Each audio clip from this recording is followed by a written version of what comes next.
Post office scheme ಬಗ್ಗೆ ನಮಗೆ ಗೊತ್ತಿಲ್ಲ, ಮಾಹಿತಿ ಇಲ್ಲ. ಯಾಕಂದರೆ ನಮ್ಮಲ್ಲಿ ಅಡ್ವರ್ಟೈಸ್ಮೆಂಟ್ ಇಲ್ಲ. ಒಬ್ಬರಿಂದ ಒಬ್ಬರಿಗೆ ಪ್ರಚಾರ ನಾವು ಹೇಳ್ತೀವಿ ಪೋಸ್ಟ್ ಆಫೀಸ್ ಎಲ್ಲ ಸ್ಕೀಮಲ್ಲಿ ಲಾಭ ಜಾಸ್ತಿ ಅಂತೀವಿ. ಯಾವಾಗ ಅಡ್ವರ್ಟೈಸ್ಮೆಂಟ್ ಜಾಸ್ತಿ ಆಗ್ತದೆ ಆವಾಗ ನಿಮಗೆ ಕಟ್ಟಿಗೆ ಜಾಸ್ತಿ ಲಾಭ ಆಗುವಂಥದ್ದು ಬಹಳ ಕಡಿಮೆ. ಮತ್ತು ಇತ್ತೀಚೆಗೆ ಕೇಂದ್ರ ಸರ್ಕಾರ ಎಲ್ಲ ನಮ್ಮ ಟೆಕ್ನಾಲಜಿಯನ್ನೇ ಬದಲಾವಣೆ ಮಾಡಿದ ಕಾರಣ ಕಾಗದ ಪತ್ರಗಳಿಂದ ಪಾರ್ಸಲ್ ಇರ್ಬೋದು, ಬೇರೆ ಬೇರೆ ಬ್ಯಾಂಕಿಂಗ್ ವ್ಯವಹಾರ ಇರ್ಬೋದು, ಇದೆಲ್ಲ ಬಹಳ ಮುಂದುವರೆದಿದ್ದ ಕಾರಣ ಜನರಿಗೆ ಬೇಕಾಗುವಂಥದ್ದು ಬಹಳ ಅಗತ್ಯ ಇರುವಂಥದ್ದು ಎಲ್ಲ ಪೋಸ್ಟ್ ಆಫೀಸಲ್ಲಿ ಬಹಳ ಕಡಿಮೆ ಸಿಗ್ತದೆ. ಎಷ್ಟು ಜನರಲ್ಲಿ ಇಂಥ ಪಾಸ್ಬುಕ್ ಇದೆ ಆಗೋದು? ಇಲ್ಲಿ ತುಂಬ ಜನ ಇದೆ. ಈ ಥರ ಕಾರ್ಡ್ ಎಷ್ಟು ಜನರಲ್ಲಿ? ಬಹಳ ಕಡಿಮೆ ಜನರಲ್ಲಿ. ಇದೇ ಥರ ಒಳ್ಳೆಯದು. ಯಾಕಂದರೆ ಈ ಪೋಸ್ಟ್ ಆಫೀಸ್ ಬರದೆ ಆನ್ಲೈನಲ್ಲಿ ಪೇಮೆಂಟ್ ಕೂಡ ಮಾಡಲಿಕ್ಕೆ ಆಗ್ತದೆ. ಪೋಸ್ಟ್ ಆಫೀಸಲ್ಲಿ ಎಂತಿದ್ರೆ ನಿಮಗೆ ಒಳ್ಳೆಯದು. ಯಾಕೆ ಬ್ಯಾಂಕಲ್ಲಿ ಅಕೌಂಟ್ ಇದೆ, ಯಾಕೆ ಅದು ಗೊತ್ತುಂಟ ಬಡ್ಡಿ ಎಷ್ಟು ಅಂತ ಹೇಳಿ ಎಷ್ಟಂದ್ರೆ ನಮ್ಮ ಹಣ ಹಾಕ್ತೇವೆ ತೆಗಿತೇವೆ. ಈಗ ನೀವು ಇವತ್ತು ಹಣ ಹಾಕಿದ್ದನ್ನು ನಾಳೆ ತೆಗ್ಬೋದು, ಅಂಥದ್ದು ಎಸ್ ಬಿ ಅಕೌಂಟ್. ಇದು ಕೂಡ ಪೋಸ್ಟ್ ಆಫೀಸ್ ಇದ್ದೇ ರೀತಿಯ ಎಸ್ ಬಿ ಅಕೌಂಟ್ ಇದೆ. ಬ್ಯಾಂಕಲ್ಲಿ ಬಡ್ಡಿ ಎಷ್ಟು ಅಂತ ಗೊತ್ತಿದೆ ನಿಮ್ಮ ಎಸ್ ಬಿ ಅಕೌಂಟ್ಗೆ? ಒಮ್ಮೊಮ್ಮೆ ನಿಮ್ಮ 1 ಲಕ್ಷ ಇರ್ತದೆ ಒಂದು ವರ್ಷದಲ್ಲಿ. ಬ್ಯಾಂಕಲ್ಲಿ 2.5% ಬಡ್ಡಿ, ಹಣ ಹಾಕ್ತೀರಿ ತೆಗಿತೀರಿ. ಪೋಸ್ಟ್ ಆಫೀಸಲ್ಲಿ 4% ಬಡ್ಡಿ. ಕೇಂದ್ರ ಸರ್ಕಾರದ ಇಲಾಖೆಯಲ್ಲಿ ಇರುವಂಥ ಬಡ್ಡಿ ಜಾಸ್ತಿ, ಪೋಸ್ಟ್ ಆಫೀಸ್ ಇರ್ತೀವಿ. ಇಲ್ಲಿ ನಿಮ್ಗೆ ಏನಾದರೂ 1 ಲಕ್ಷ ಇದ್ದರೆ 4,000 ಬಡ್ಡಿ ಸಿಗ್ತದೆ. ಇದರಲ್ಲಿ ಬಡ್ಡಿ ಜಾಸ್ತಿ. ಅದು ಕೂಡ ನೀವು ಪೋಸ್ಟ್ ಆಫೀಸ್ ಬರದೆ ನಾನು ಆಗ ಹೇಳಿದ ಕಾರ್ಡ್ ಇದ್ದರೆ ನೀವು ಆನ್ಲೈನಲ್ಲಿ ಡೆಪಾಸಿಟ್ ಮಾಡೋದು. ಬ್ಯಾಂಕಿನ ಹಣವನ್ನು ತಂದು ಆ ಕಾರ್ಡಿಗೆ ಹಾಕಿ ಅಲ್ಲಿ ಇದಕ್ಕೆ ಡೆಪಾಸಿಟ್ ಮಾಡೋದು. ಆದ್ದರಿಂದ ದಯವಿಟ್ಟು ಎಲ್ಲರೂ ಕೂಡ ನಿಮ್ಮ ಇನ್ನು ಮುಂದಕ್ಕೆ ಮಕ್ಕಳ ಹೆಸರಲ್ಲಿ ಕೂಡ ಆಗ್ತದೆ. ಎಲ್ಲರೂ ಪೋಸ್ಟ್ ಆಫೀಸಲ್ಲಿ ಒಂದೊಂದು ಮಿನಿಮಮ್ ಬ್ಯಾಲೆನ್ಸ್ 500 ರೂಪಾಯಿ ಮಾತ್ರ ಪೋಸ್ಟ್ ಆಫೀಸಲ್ಲಿ. ಕೆಲವು ಬ್ಯಾಂಕಲ್ಲಿ 1,000, 2,000 ಅಥವಾ ಕೆಲವು ಆಕ್ಸಿಸ್ ಬ್ಯಾಂಕ್, ಐಸಿಐಸಿಐ ಬ್ಯಾಂಕಲ್ಲಿ 5,000, 10,000 ಮಿನಿಮಮ್ ಇರಬೇಕು ಅಂತ ಹೇಳ್ತಾರೆ. 500 ರೂಪಾಯಿ ಇದ್ರೂ ಕೂಡ ಸಾಕು ಮಿನಿಮಮ್ ಬ್ಯಾಲೆನ್ಸ್. ಹಾಗೆ ಸುಕನ್ಯಾ ಸಮೃದ್ಧಿ ಖಾತೆ ಇದೆ ಹೆಣ್ಣು ಮಕ್ಕಳಿಗೆ 8.2% ಬಡ್ಡಿ ಸುಕನ್ಯಾ ಸಮೃದ್ಧಿ. ಆದರೆ ಎಷ್ಟು ವರ್ಷ ಕಟ್ಟಬೇಕಂತೇಳಿ ಜನರಲ್ಲಿ ಗೊಂದಲ ಇದೆ. ಮಕ್ಕಳಿಗೆ 15 ವರ್ಷ ಆದ ಕೂಡಲೇ ಅದನ್ನು ನಿಲ್ಲಿಸಿಬಿಡೋದು ಕಟ್ಟಲಿಕ್ಕೆ. ಅಂದರೆ ಅಲ್ಲಿ ಏನಿರುವಂಥದ್ದು 45 ವರ್ಷ ಅಂತೇಳಿ. ಆದರೆ ಕೆಲವರಿಗೆ ಮಕ್ಕಳಿಗೆ 15 ವರ್ಷ ಆದಾಗ ಸ್ಟಾಪ್ ಆಗ್ತಿದ್ದಾರೆ. 10 ವರ್ಷದ ಒಳಗಿನ ಹೆಣ್ಣು ಮಕ್ಕಳಿಗೆ ಖಾತೆಯನ್ನು ತೆರೀಬಹುದು. ತೆರೆದಾದ ನಂತರ ಒಟ್ಟಿಗೆ ಟಾಗು 15 ವರ್ಷ. ಈಗ ಹುಟ್ಟಿದ ಮಗುವಿಗೆ ಏನಾದರೂ ಸುಕನ್ಯಾ ಸಮೃದ್ಧಿ ಓಪನ್ ಮಾಡಿದ್ರೆ 15 ವರ್ಷದಾಗ ಆಗ್ತದೆ. ಮತ್ತೆ 6 ವರ್ಷ ಬಿಟ್ಟು 21 ವರ್ಷ ಆದಾಗ ಅದು ರಿಟರ್ನ್ ಸಿಗ್ತದೆ. ಒಂದು ವೇಳೆ 10 ವರ್ಷ ಇದ್ದಾಗ ಹೆಣ್ಣು ಮಗುವಿಗೆ ಅಕೌಂಟ್ ಓಪನ್ ಮಾಡಿದ್ರೆ 15 ಅಂದರೆ 25 ವರ್ಷ ತನಕ ಕಟ್ಟಬೇಕು. ಮತ್ತೆ 6 ವರ್ಷ ಅಂದರೆ 31 ವರ್ಷದಲ್ಲಿ ರಿಟರ್ನ್ ಸಿಗ್ತದೆ. ಆದರೆ ಆ ಹೆಣ್ಣು ಮಗುವಿಗೆ 18 ತುಂಬಿದ ನಂತರ ಎಜುಕೇಷನಿಗೆ 50% ವಿಡ್ರಾ ಮಾಡ್ಬೋದು.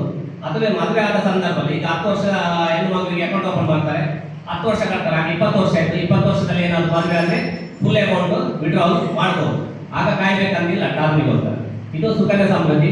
ಕೆಲವರು ಗಂಡು ಮಕ್ಕಳಿಗೆ ಏನಿದೆ ಅಂತ ಕೇಳ್ತಾರೆ, ಹೆಣ್ಣು ಮಕ್ಕಳಿಗೆ ಮಾತ್ರ, ಗಂಡು ಮಕ್ಕಳಿಗೆ ಏನಿಲ್ಲ ಅಂತ. ಪಬ್ಲಿಕ್ ಪ್ರಾವಿಡೆಂಟ್ ಫಂಡ್, ಇದು ಗಂಟೆ ಅಂತಲ್ಲ, ಪಬ್ಲಿಕ್ ಪ್ರಾವಿಡೆಂಟ್ ಫಂಡ್ ಅನ್ನು ಯಾರು ಕೂಡ, ಯಾವ ಏಜಿನವರು ಕೂಡ, ಎಷ್ಟು ಏಜ್ ಆದರೂ ಕೂಡ ಓಪನ್ ಮಾಡ್ಲಿಕ್ಕೆ ಆಗ್ತದೆ.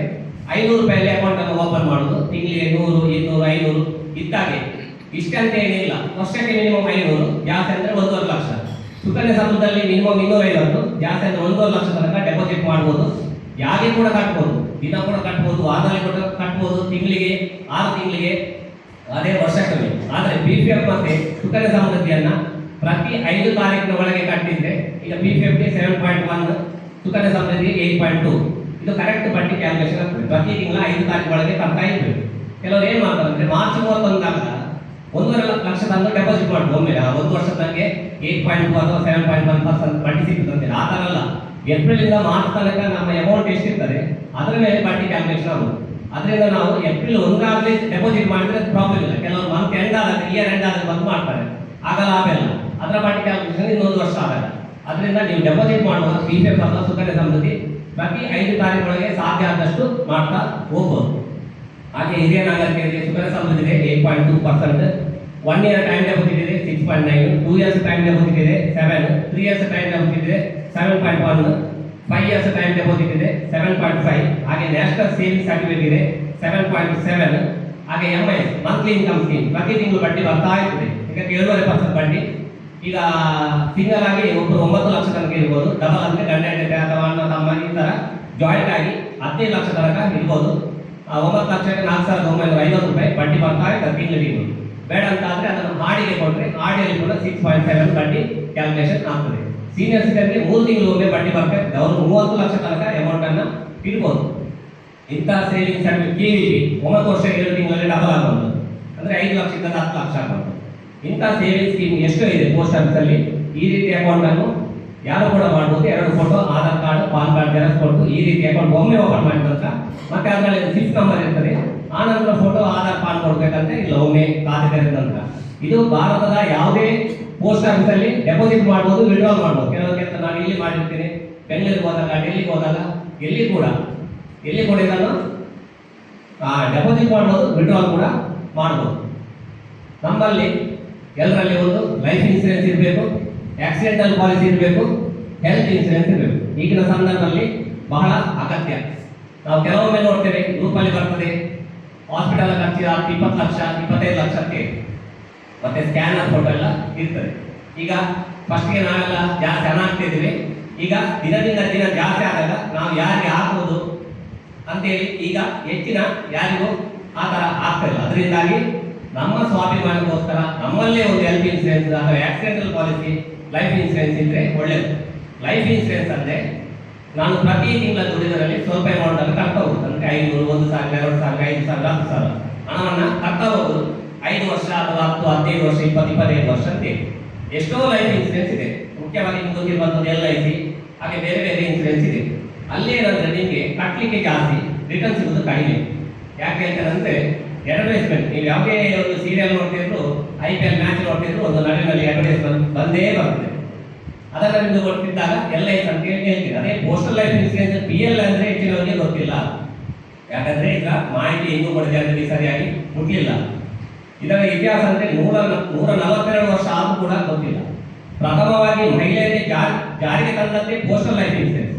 ಮಹಿಳೆಯರಿಗೆ ಲೈಫ್ ಇನ್ಸೂರೆನ್ಸ್ ಮಾಡಲಿಕ್ಕೆ ಆಗ್ತಾ ಇರಲಿಲ್ಲ. ಆದರೆ ಅಂಚೆ ಇಲಾಖೆಯಲ್ಲಿ ಪ್ರಥಮವಾಗಿ ಜಾರಿಗೆ ತಂದಿರುವಂಥದ್ದು ಪೋಸ್ಟಲ್ ಲೈಫ್ ಇನ್ಸೂರೆನ್ಸ್. ಇದಕ್ಕೆ ಸ್ಟೇಟ್ ಗೌರ್ಮೆಂಟ್, ಸೆಂಟ್ರಲ್ ಗೌರ್ಮೆಂಟ್ ಅಥವಾ ITI, diploma, graduate, post graduate ಯಾರು ಆಗಿರ್ತಾರ ಇವರು ಮಾತ್ರ ಎಲಿಜಿಬಲ್ ಪೋಸ್ಟಲ್ ಲೈಫ್ ಇನ್ಸೂರೆನ್ಸ್ ಮಾಡಲಿಕ್ಕೆ. ಇದರಲ್ಲಿ ಬೋನಸ್ ಜಾಸ್ತಿ, ಪ್ರೀಮಿಯಂ ಕಡಿಮೆ.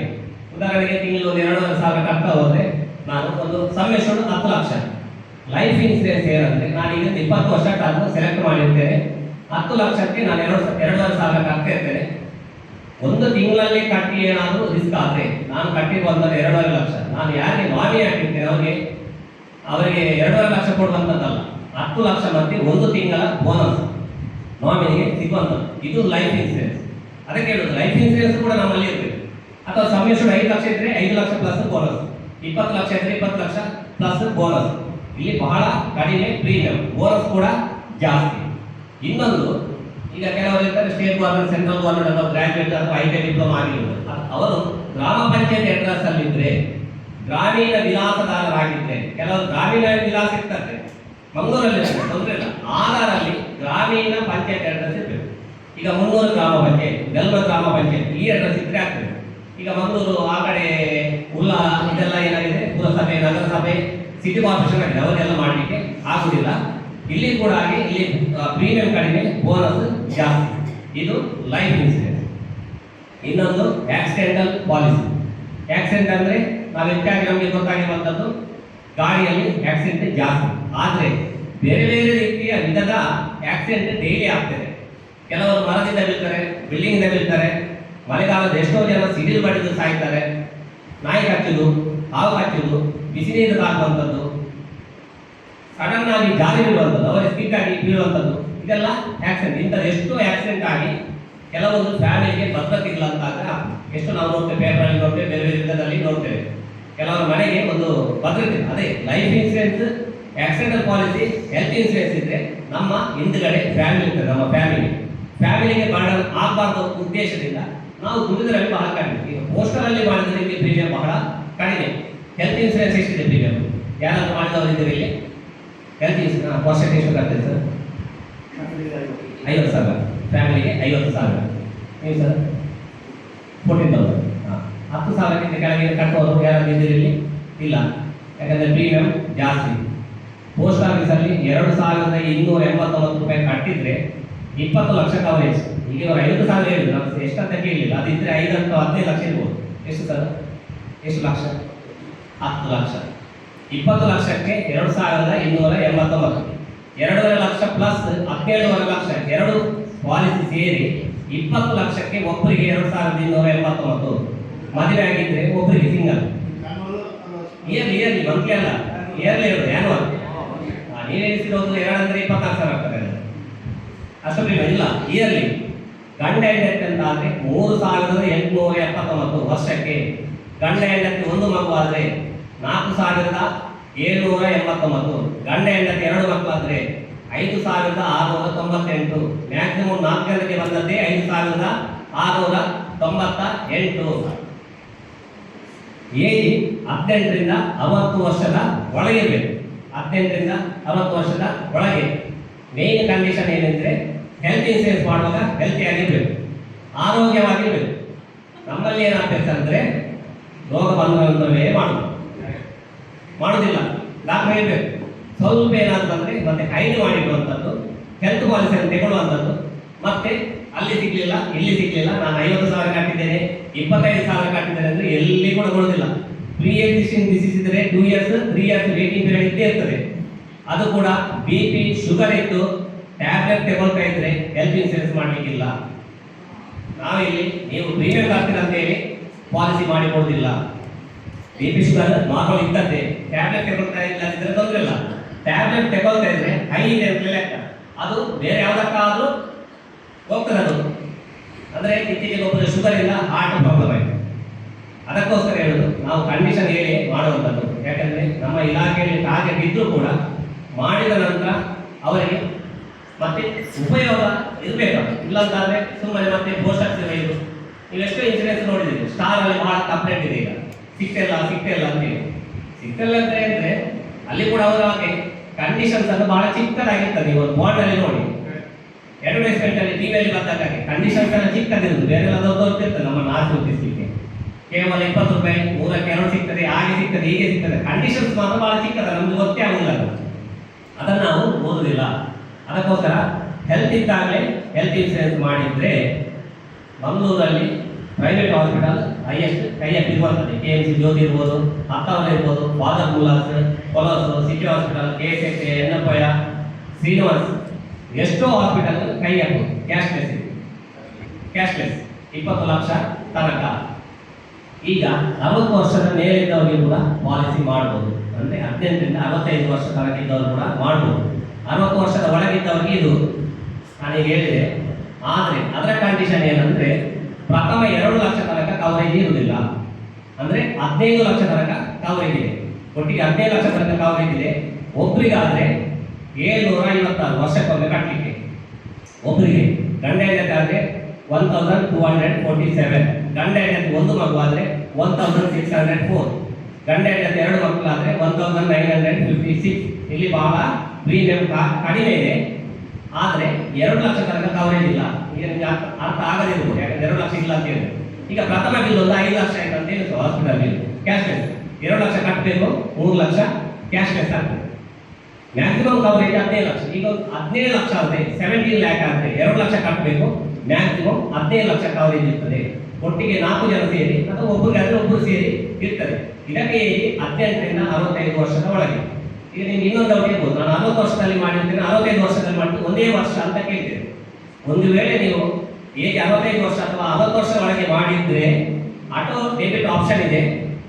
ಆನಂತರ ಹಣ ಹಾಕಿದ್ರೆ ಲೈಫ್ ಟೈಮ್ ಎಷ್ಟು ವರ್ಷ ಬದುಕಿರ್ತಾರೆ ಅಷ್ಟು ವರ್ಷ ತನಕ ಲೈಫ್ ಟೈಮ್ ಆಗಿರ್ತದೆ.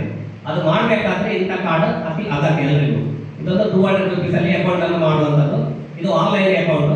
ಇಮಿಡಿಯೇಟ್ ಆಗಿ ನಿಮ್ಮ ಅಕೌಂಟ್ ನಂಬರ್ ಮತ್ತೆ ಕಸ್ಟಮರ್ ಐಡಿ ಜನರೇಟ್ ಆಗ್ತದೆ ಇದರಲ್ಲಿ. ಇದು ಖಾಲಿ ಇನ್ಸೂರೆನ್ಸ್ ಮಾತ್ರ ಅಲ್ಲ, ನಾವು ಅದನ್ನು SB ಲಿಂಕ್ ಮಾಡಿ ಹೋಗ್ತೇವೆ. ಸುಕನ್ಯಾ ಸಮೃದ್ಧಿ, PFF, RD ಯಾವ ಅಕೌಂಟ್ ಇದ್ರು ಪೇಮೆಂಟ್ ಮಾಡಲಿಕ್ಕೆ ಆಗ್ತದೆ. ಸಂಡೇ ಕೂಡ ಪೇಮೆಂಟ್ ಮಾಡ್ಬೋದು. ಯಾಕಂದ್ರೆ ಪೋಸ್ಟ್ ಆಫೀಸ್ ಹೋದಾಗ ಕೆಲವೊಂದು ಸಮಯ ನಿಗದಿರ್ತದೆ. ಅದಕ್ಕೆ ಕೆಲವೊಮ್ಮೆ 31 ತಾರೀಕು ನಿಮಗೆ ನೆನಪಾಗ್ತದೆ ಕಟ್ಟಲಿಕ್ಕೆ. ಆ ದಿನ ಆದಿತ್ಯವಾರ ಆಗಿದ್ರೆ ನಿಮಗೆ ಕಟ್ಟಲಿಕ್ಕೆ ಆಗುದಿಲ್ಲ, ಪೋಸ್ಟ್ ಆಫೀಸ್ ಕ್ಲೋಸ್ ಇರ್ತದೆ. ಆದರೆ ಈ ಕಾರ್ಡ್ ಇದ್ರೆ ಆ ದಿವಸ ಉಳಿದ RD ಇರ್ಬೋದು, postal life insurance, rural postal life insurance, Sukanya Samriddhi ಎಲ್ಲವನ್ನ ಪೇಮೆಂಟ್ ಈ ಕಾರ್ಡಲ್ಲಿ ಮಾಡಲಿಕ್ಕೆ ಆಗ್ತದೆ. ಇದನ್ನು ಡಿಜಿಟಲ್ ಆಗಿ ಮಾಡ್ತೇವೆ. ಹಾಗೆ ಮಾಡಿದ ಕೂಡಲೇ ಬಾಂಡ್ ಜನರೇಟ್ ಆಗ್ತದೆ. ಇಮಿಡಿಯೇಟ್ ಆಗಿ ಬಾಂಡ್ ಬರ್ತದೆ. ಈಗ ಕಾಯ್ಲಿಕ್ಕೆಲ್ಲ ಎಲ್ಲ ಡಿಜಿಟಲ್ ಆಗಿ ನಿಮ್ಮ ಮೊಬೈಲ್ ನಂಬರ್ಗೆ ಮತ್ತೆ ಮೇಲಿಗೆ ಕೂಡ ಬಾಂಡ್ ಬರ್ತದೆ. ಅದೇ ಬಾಂಡ್ ಅನ್ನ ಇದು ಯಾವುದೇ ಹಾಸ್ಪಿಟಲ್ ಅಲ್ಲಿ ಕ್ಯಾಶ್ಲೆಸ್ ಇದ್ದಾಗ ತೋರಿಸಿದ್ರೆ ಆಯಿತು. ಇನ್ನೊಂದು ಆಕ್ಸಿಡೆಂಟಲ್ ಪಾಲಿಸಿ ಆಗಿ ಹೇಳಿದೆ.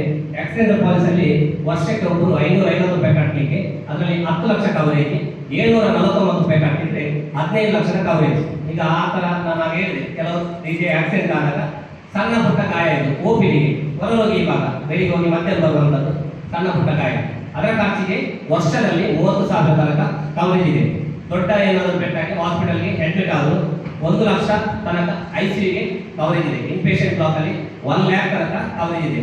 ಮಾಡಿದ ವ್ಯಕ್ತಿಗೆ ಏನಾದರೂ ರಿಸ್ಕ್ ಆಯಿತು, ಅವರ ಹಾಕಿದ ನಾಮಿನಿಗೆ 550 ಮಾಡಿದರೆ 10 ಲಕ್ಷ, 749 ಮಾಡಿದರೆ 15 ಲಕ್ಷ ಕವರೇಜ್ ನಾಮಿನಿಗೆ ಇರ್ತದೆ. ಕೆಲವೊಂದು ಆಕ್ಸಿಡೆಂಟ್ ಅಲ್ಲಿ ಶಾಶ್ವತ ಅಂಗವೈಕಲ್ಯ ಆಗ್ತದೆ.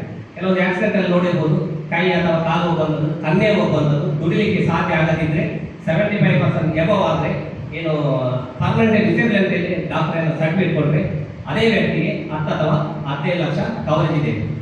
ನೀವೆಷ್ಟು ಬ್ಯಾಂಕಲ್ಲೆಲ್ಲ ಮಾಡಿರ್ಬೋದು, ಕೆಲವರೆಲ್ಲ ಆಕ್ಸಿಡೆಂಟ್ ಪಾಲಿಸಿ 2,000 ಕಟ್ಟಿದ್ರೆ 40 ಲಕ್ಷ ಅಲ್ಲ, 500 ರೂಪಾಯಿ ಕಟ್ಟಿದ್ರೆ 10 ಲಕ್ಷ ಅಂತ ಹೇಳಿ. ಆದರೆ ಎಲ್ಲ ಆಕ್ಸಿಡೆಂಟಲ್ ಪಾಲಿಸಿಯಲ್ಲಿ ರಿಸ್ಕ್ ಕವರೇಜ್ ಮಾತ್ರ, ಹಾಸ್ಪಿಟಲ್ ಖರ್ಚುಗಳಲ್ಲೆಲ್ಲ ಈ ಪೋಸ್ಟ್ ಆಫೀಸಲ್ಲಿ ಇರುವುದರಲ್ಲಿ ಮಾತ್ರ ಹಾಸ್ಪಿಟಲ್ ಖರ್ಚು ಕೂಡ ಇದೆ, ಅದರ ಜೊತೆಗೆ ರಿಸ್ಕ್ ಕವರೇಜ್ ಕೂಡ ಇದೆ. ಈಗ ಎರಡನ್ನೂ ಮಾಡಿರ್ತಾರೆ. ಈಗ ಹೆಲ್ತ್ ಇನ್ಸೂರೆನ್ಸ್ ಮಾಡಿರ್ತಾರೆ, 2,281 ಕಟ್ಟಿ ಹೆಲ್ತ್ ಇನ್ಸೂರೆನ್ಸ್ ಮಾಡಿರ್ತಾರೆ, 749 ಕಟ್ಟಿ ಆಕ್ಸಿಡೆಂಟಲ್ ಪಾಲಿಸಿ ಇರ್ತಾರೆ. ಈಗ ಒಬ್ಬರಿಗೆ ಆಕ್ಸಿಡೆಂಟ್ ಆಯಿತು, ಆಕ್ಸಿಡೆಂಟ್ ಆಗಿ ದೊಡ್ಡ ಪೆಟ್ಟಾಗಿ ಹಾಸ್ಪಿಟಲ್ಗೆ ಅಡ್ಮಿಟ್ ಆದರೂ ಅಲ್ಲಿ 20 ಲಕ್ಷ ತನಕ ಬಿಲ್ ಆಗ್ತದೆ. ಕ್ಯಾಶ್ಲೆಸ್ ಆಗಿ ಹೆಲ್ತ್ ಇನ್ಸೂರೆನ್ಸ್ ಅಲ್ಲಿ ಅವರಿಗೆ ಕವರೇಜ್ ಆಗುತ್ತೆ. ಏನೋ ಒಂದು ಆಪರೇಷನ್ ಆಗಿ ಸಕ್ಸಸ್ ಆಗದೆ ಆ ಪಾರ್ಟಿ ಏನಾದರೂ ರಿಸ್ಕ್ ಆದರೆ, ಈಗ ಆಕ್ಸಿಡೆಂಟ್ ಕೇಸ್ ಇರುತ್ತೆ, ರಿಸ್ಕ್ ಆದರೆ ಆ ನಾಮಿನಿಗೆ ಈಗ ಯಾಕೋ 20 ಲಕ್ಷ ಹಾಸ್ಪಿಟಲ್ ಕವರೇಜ್ ಆಯಿತು, 15 ಲಕ್ಷ ಕವರೇಜ್ ಕೂಡ ಆಕ್ಸಿಡೆಂಟ್ ಕವರೇಜಲ್ಲಿ ನಾಮಿನಿಗೆ ಕವರೇಜ್ ಆಗ್ತದೆ. ಯಾಕಂದರೆ ಆಕ್ಸಿಡೆಂಟ್ ಪಾಲಿಸಿ ಅಂತ ಹೇಳೋದು. ಈಗ ಹೆಲ್ತ್ ಇನ್ಸೂರೆನ್ಸ್ ಇರುವಂಥದ್ದು ಖಾಲಿ ಆಸ್ಪತ್ರೆ ಖರ್ಚುಗಳಿಗೆ ಮಾತ್ರ. ಆಕ್ಸಿಡೆಂಟ್ ಇದಿರುವಂಥದ್ದು ಆಕ್ಸಿಡೆಂಟ್ ಟೈಪ್ ಆದಾಗ ಭದ್ರತೆ ಅಂದರೆ ನಾಮಿನಿಗೆ ಒಂದು ಇಷ್ಟು ಲಕ್ಷ ಕವರೇಜ್ ಅಂತ ಇರ್ತದೆ. ಇಷ್ಟು ದೊಡ್ಡ ಕವರೇಜ್ ಇಷ್ಟು ಕಡಿಮೆ ಪ್ರೀಮಿಯಂ ಅಲ್ಲಿ ಎಲ್ಲಿಲ್ಲ, ಪೋಸ್ಟ್ ಆಫೀಸಲ್ಲಿ ಮಾತ್ರ. ಅದೇ ನಾನು ಹೇಳಿದೆ ಕೆಲವು ಇದೆ, ಆದರೆ ಇಂಥದ್ದೆಲ್ಲ ಫೀಚರ್ಸ್ ಅದರಲ್ಲಿ ಇರುವುದಿಲ್ಲ. ಮತ್ತು ಇಷ್ಟು ಕಡಿಮೆ ಪ್ರೀಮಿಯಂಗೆ ಎಲ್ಲಿ ಕೂಡ ನಿಮಗೆ ಲೈಫ್ ಇನ್ಸೂರೆನ್ಸ್ ಇರ್ಬೋದು, ಆಕ್ಸಿಡೆಂಟಲ್ ಪಾಲಿಸಿ ಇರ್ಬೋದು, ಹೆಲ್ತ್ ಇನ್ಸೂರೆನ್ಸ್ ಸಿಗುವುದಿಲ್ಲ. ಆದ್ದರಿಂದ ನಾವು ಬೇರೆ ಬೇರೆ ಕಡೆ ಈ ರೀತಿಯ ಅಂಚೆ ಜನಸಂಪರ್ಕ ಅಭಿಯಾನ ಅಂತೇಳಿ ಮಾಡ್ತೇವೆ. ಇವತ್ತು ಉರ್ವದಲ್ಲಿ ಕಬಡ್ಡಿ ಅಸೋಸಿಯೇಷನ್ ಅವರ ಗ್ರೌಂಡಲ್ಲಿ ಇವತ್ತು ನಡೀಲಿಕ್ಕಿದೆ 9ರಿಂದ ಸಂಜೆ ತನಕ ಇದೇ ಕಾರ್ಯಕ್ರಮ. ಅದೇ ರೀತಿ ಇಲ್ಲೇ ಫಾದರ್ಸ್ ಏನಾದರೂ ಇಲ್ಲೇ ಅರೇಂಜ್ಮೆಂಟ್ ಮಾಡಿದರೆ ಆಧಾರ್ ತಿದ್ದುಪಡಿ ಇರ್ಬೋದು, ಆಕ್ಸಿಡೆಂಟಲ್ ಪಾಲಿಸಿ ಇರ್ಬೋದು, ಹೆಲ್ತ್ ಇನ್ಸೂರೆನ್ಸ್ ಇರ್ಬೋದು, ಬೇರೆ ಬೇರೆ ಅಕೌಂಟ್ ಇರ್ಬೋದು, ಎಲ್ಲರಿಗೂ ಈ ಸುತ್ತಮುತ್ತಲಿನ ಪರಿಸರದ ಜನರಿಗೆ ಇಲ್ಲೇ ಮಾಡುವಂತೆ ವ್ಯವಸ್ಥೆ ಇದೆ. ಅದು ಕೂಡ ಆದಿತ್ಯವಾರ ಕೇಳಿದ್ರು ಕೂಡ ಆದಿತ್ಯವಾರ ಕೂಡ ನಮ್ಮ ಸಿಬ್ಬಂದಿಗಳೇ ಇಲ್ಲಿ ಬಂದು ಮಾಡಿಕೊಡುವಂತೆ ವ್ಯವಸ್ಥೆ ಇದೆ. ಆಸಕ್ತಿ ಇದ್ದವರು ಬಂದು ಮಾಡಬಹುದು. ಅದನ್ನು ಯಾವ ರೀತಿ ಮಾಡಬಹುದು ಅಂತ ಹೇಳಿ ನಾವು ಮುಂದಕ್ಕೆ ಹೇಳ್ತೇನೆ. ಯಾಕಂದ್ರೆ ಈ ರೀತಿ ಆದಾಗ ಈಗ ನಮಗೆ ಮೇನ್ ಆಗಿ ಆಧಾರ್ ಯಾವತ್ತು ಇಲ್ಲದೆ ಯಾವುದೇ ಕೆಲಸ ಆಗ್ತಿಲ್ಲ. ಈಗ ಹೆಸರು ಸರಿ ಇರಬೇಕು, ಅಡ್ರೆಸ್ ಸರಿ ಇರಬೇಕು, ಆಧಾರಲ್ಲಿ ಮೊಬೈಲ್ ನಂಬರ್, ದಯವಿಟ್ಟು ಎಲ್ಲರ ಆಧಾರ್ ಕಾರ್ಡಲ್ಲಿ ಮೊಬೈಲ್ ನಂಬರ್ ಉಂಟಾ ಅಂತ ನೋಡಿ. ನಾವೇನು ಮಾಡ್ತೇವೆ ಅಂದರೆ ನಮ್ಮದು ನೋಡ್ತೇವೆ, ಮನೆಯಲ್ಲಿ ಹಿರಿಯ ನಾಗರಿಕರದ್ದು ನೋಡ್ತಾ ಇಲ್ಲ, ಬೇಡ ಅವ್ರಿಗೆ ಯಾಕೆ ಸುಮ್ಮನೆ ವೇಸ್ಟ್ ಅಂತೇಳಿ ಇದೇ ಇರುವುದು ತೊಂದರೆ. ಮತ್ತೆ ಆಯುಷ್ಮಾನ್ ಕಾರ್ಡ್ ಮಾಡ್ಲಿಕ್ಕೆ ಆಗುದಿಲ್ಲ, ಜಾಗದ ರಿಜಿಸ್ಟ್ರೇಷನ್ ಮಾಡ್ಲಿಕ್ಕೆ ಆಗುದಿಲ್ಲ, ಯಾವುದೇ ಒಂದು ಕೆಲಸ ಇದ್ರೂ ಕೂಡ ಮಾಡ್ಲಿಕ್ಕೆ ಆಗುದಿಲ್ಲ. ಯಾಕಂದ್ರೆ ಆಧಾರ್ ಬೇಸ್ಡ್ OTP ಬರ್ತದೆ. ಮತ್ತೆ ಪ್ರಾಯ ಅಂತಂದ್ರೆ ಒಮ್ಮೊಮ್ಮೆ ಬೆರಳಚ್ಚು ಕೂಡ ಬರುವುದಿಲ್ಲ. ಆಗ ಅವರು ಬೆಟ್ರಿಟರ್ ಆದರೆ ಮತ್ತೆ ಅವರ ಕರ್ಕೊಂಡು ಪೋಸ್ಟ್ ಆಫೀಸ್ ಬರಬೇಕು, ಯಾಕಂದ್ರೆ ಮತ್ತೆ ID ಸೈನ್ ಮಾಡಬೇಕಾಗ್ತದೆ. ಅದರಿಂದಾಗಿ ಪ್ರತಿಯೊಂದು ಅಪ್ಡೇಟ್ ಇರಬೇಕು. ಇತ್ತೀಚೆಗೆ ಡಾಕ್ಯುಮೆಂಟ್ ಅಪ್ಡೇಟ್ ಬಂದಿದೆ, 10 ವರ್ಷದ ಡಾಕ್ಯುಮೆಂಟ್ ಅಪ್ಡೇಟ್ ಮಾಡಿ ಅಂತ ಹೇಳಿ, ಅದನ್ನು ಕೂಡ ಹೆಚ್ಚಿನವ್ರು ಮಾಡಲಿಲ್ಲ. ಏನೇ ಪ್ರಾಬ್ಲಮ್ ಇದ್ರೂ ನೀವು ಆಧಾರ್ ಡೌನ್ಲೋಡ್ ಮಾಡಿಕೊಂಡ್ರೆ ನಿಮ್ಮ ಆಧಾರ್ ಹಾಕಿದಾಗ ನಿಮ್ಮ 10 ಇಯರ್ಸ್ ಡಾಕ್ಯುಮೆಂಟ್ ಅಪ್ಡೇಟ್ ಇದ್ರೆ ತೋರಿಸ್ತದೆ. ಅದನ್ನು ದಯವಿಟ್ಟು ಎಲ್ಲರೂ ಮಾಡಲೇಬೇಕು, ಇಲ್ಲದ್ರೆ ಇನ್ಆಕ್ಟಿವ್ ಆಗಿ ಹೋಗ್ತದೆ. ಮಕ್ಕಳಿಗೆ ಆಧಾರ್ ಮಾಡಿರ್ತಾರೆ 5 ವರ್ಷದ ಒಳಗೆ, ತಂದೆ ಅಥವಾ ತಾಯಿ ತಮ್ಮದೊಂದು. 5 ವರ್ಷ ಆದ ನಂತರ 15 ವರ್ಷ ಆದ ನಂತರ ಬಯೋಮೆಟ್ರಿಕ್ ಮಾಡತಕ್ಕಂಥ ಕಡ್ಡಾಯ ಅಂತೇಳಿ ಆಧಾರ್ ಹಿಂಬದಿದೆ. ನಾವು ಅದನ್ನು ಸಹ ನೋಡ್ತಾ ಇಲ್ಲ. ಕೆಲವೇನಾಗ್ತದೆ, ಮಕ್ಕಳಿಗೆ ನೀಟ್ ಎಕ್ಸಾಮ್ ಹೋದಾಗ ಬೇರೆ ಬೇರೆ ಏನು ಇತ್ತಿದೆ ಒಂದು ID ಬಂದಿದೆ ಶಾಲೆಯಲ್ಲಿ, ಇದೆಲ್ಲ ಮಾಡಲಿಕ್ಕೆ ಆಗುದಿಲ್ಲ. ಯಾಕಂದ್ರೆ 5 ವರ್ಷ ಮತ್ತು 15 ವರ್ಷದ ಬಯೋಮೆಟ್ರಿಕ್ ಅಪ್ಡೇಟ್ ಮಾಡಿದ್ರೆ ಮಕ್ಕಳು, ಯಾಕಂದ್ರೆ ಮಕ್ಕಳು 5 ವರ್ಷ ಆದಾಗ ಅವರ ಬೆರಳಚ್ಚು ಚೇಂಜ್ ಆಗ್ತದೆ, 15 ವರ್ಷ ಆದಾಗ ಬೆರಳಚ್ಚು ಚೇಂಜ್ ಆಗ್ತದೆ. ಇದನ್ನು ಅಪ್ಡೇಟ್ ಮಾಡಲೇಬೇಕು. ಅದು ಕೂಡ ಅವರು 5-15ರಲ್ಲಿ ಅವರಿಗೆ ಉಚಿತವಾಗಿರ್ತದೆ. ಆಧಾರ್ ಹೊಸತು ಮಾಡುವಾಗ ಕೂಡ ಉಚಿತವಾಗಿರ್ತದೆ. ಮತ್ತೆ ಮಾತ್ರ ನಾವು ಚೇಂಜಸ್ ಮಾಡುವಾಗ 75 ರೂಪಾಯಿ, ಫೋಟೋ ಚೇಂಜ್ ಬಯೋಮೆಟ್ರಿಕ್ ಅಪ್ಡೇಟ್ ಮಾಡಲಿಕ್ಕೆ ಇದ್ರೆ 125 ರೂಪಾಯಿ ಆಗ್ತದೆ. ಹಾಗೆ ನಾವು ಕೂಡ 5 ವರ್ಷಕ್ಕೊಮ್ಮೆ ಬೆರಳಚ್ಚನ್ನು ಅಪ್ಡೇಟ್ ಮಾಡ್ತಿದ್ರೆ ಒಳ್ಳೆಯದು. ಯಾಕಂದ್ರೆ ಕೆಲವು ಕಡೆ ನೀವು ರೇಷನ್ ಹೋದಾಗ ಕೆಲವು ಕಡೆ ಹೋದಾಗ ಗೊತ್ತಿರ್ಬೋದು, ಬೆರಳು ಯಾವ ಬೆರಳು ಬರುವುದೇ ಇಲ್ಲ. ನನ್ನ ಬೆರಳಿಟ್ಟು ಬರ್ತಿಲ್ಲ, ಏನು ಬರ್ತಿಲ್ಲ ನನ್ನ ಬೆರಳಕ್ಕೆ. ನಮ್ಮ ಬೆರಳಚ್ಚು ಚೇಂಜ್ ಆಗ್ತಾ ಇರ್ತದೆ, ಸ್ವಲ್ಪ ಸವಿತ ಕೂಡ ಇರ್ತದೆ. 10 ಬೆರಳು ಯಾವುದಾದ್ರೂ ಬಂದ್ರೆ ಆಗ್ತದೆ, ಕೆಲವೊಂದು 10 ಬೆರಳಲ್ಲಿ ಯಾವ ಬೆರಳದ್ದು ಬರ್ತಾ ಇಲ್ಲ. ಅದರಿಂದಾಗಿ 5 ವರ್ಷಕ್ಕೊಮ್ಮೆ ಆದರೂ ಒಂದು ಬಯೋಮೆಟ್ರಿಕ್ ಅನ್ನು ಅಪ್ಡೇಟ್ ಮಾಡ್ತಾ ಇದ್ರೆ ಒಳ್ಳೆಯದು. ಈ ಆಧಾರವನ್ನು ಕೂಡ ನಾವು ಇಲ್ಲೇ ಬಂದು ಮಾಡುವಂತ ವ್ಯವಸ್ಥೆ ಇದೆ. ಮುಂದಿನ ದಿನಗಳಲ್ಲಿ ನಾವು ಕೂಡ ನಿಮ್ಮ ಜೊತೆ ಸೇರಿ ಇಲ್ಲಿನ ಸುತ್ತಮುತ್ತಲಿನ ಜನರಿಗೆ ಬೇಕಾದ ವ್ಯವಸ್ಥೆಯನ್ನು ಅಂಚೆ ಇಲಾಖೆಯಿಂದ ಮಾಡಿಕೊಡ್ತೇವೆ ಅಂತ ಹೇಳ್ತಾ ಹಿರಿಯ ಅಂಚೆ ಅಧೀಕ್ಷಕರ ಪರವಾಗಿ ಭರವಸೆಯನ್ನು ನೀಡ್ತಾ ಅಂಚೆ ಇಲಾಖೆಗೆ ಇವತ್ತೊಂದು ಇಲ್ಲಿ ಮಾಹಿತಿಯನ್ನ ನೀಡಲಿಕ್ಕೆ ಅವಕಾಶ ಮಾಡಿರುವಂತಹ ಫಾದರ್ ಹಾಗೆ ಎಲ್ಲರಿಗೂ ಭಾರತೀಯ ಅಂಚೆ ಇಲಾಖೆ ಮಂಗಳೂರು ವಿಭಾಗ ಮಟ್ಟದ ಪರವಾಗಿ ಧನ್ಯವಾದಗಳನ್ನು ಅರ್ಪಿಸಲು ನನ್ನ ಮಾತನ್ನು